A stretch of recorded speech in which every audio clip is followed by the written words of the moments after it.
Shalom, shalom. Jina la Bwana libarikiwe sana. Pendwa mtazamaji wangu, nataka nizungumze jambo moja linalohusu imani. Imani ni msingi wa maisha ya Mkristo. Imani ni msingi wa maisha ya Mkristo. Bila imani haiwezekani kumpendeza Mungu. Katika kitabu cha Waebrania 11:6 nazungumza hivyo. Mosi, maana imani ni nini? Maana imani nini? Waebrania 11:1 nasema imani ni kuwa na hakika ya mambo yatarajiwayo, ni bayana ya mambo yasiyoonekana. Ni bayana ya mambo yatarajiwayo, yasiyoonekana. Na mahali pengine imani nasema kwamba imani chanzo chake ni kusikia, na kusikia huja kwa neno la Kristo. Imani chanzo chake ni kusikia, na kusikia huja kwa neno la Kristo.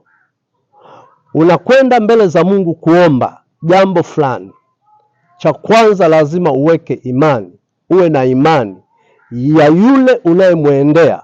Ingawa humuoni, lakini imani yako inasema nikimuomba Mungu, Mungu atajibu, Mungu atafanya, Mungu ataponya, Mungu atafungua, Mungu ataokoa, Mungu atakubariki.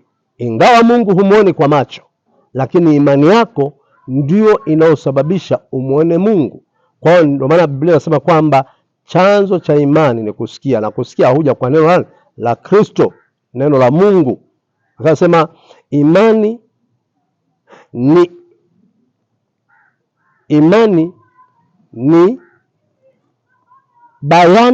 bayana ya mambo yatarajiwayo, ni bayana ya mambo yasiyoonekana.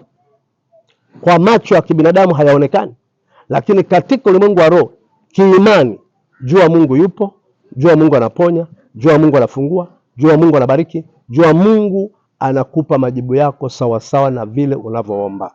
Lakini cha kwanza, elewa kwanza, imani chanzo chake neno la Mungu. Soma neno la Mungu, ndipo utakapoelewa kwamba Mungu ana mpango mzuri na maisha yako. Haleluya, haleluya.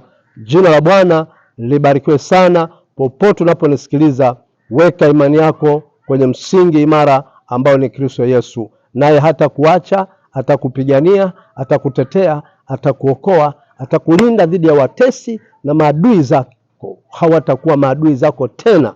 Mungu anasema wewe hutawarudia wao, bali wao watakurudia wewe. Ukiweka imani hiyo, na Mungu atakupigania, na Mungu atakutetea, na Mungu atakulinda, atakuvusha katikati ya mabaya. Jina la Bwana libarikiwe sana. Ndimi rafiki yako katika neno la Mungu, Prophet Edson Sanga. Karibu sana mjini mwa Daudi. Jumapili hii ikikupendeza, karibu sana tuabudu pamoja. Shalom, shalom.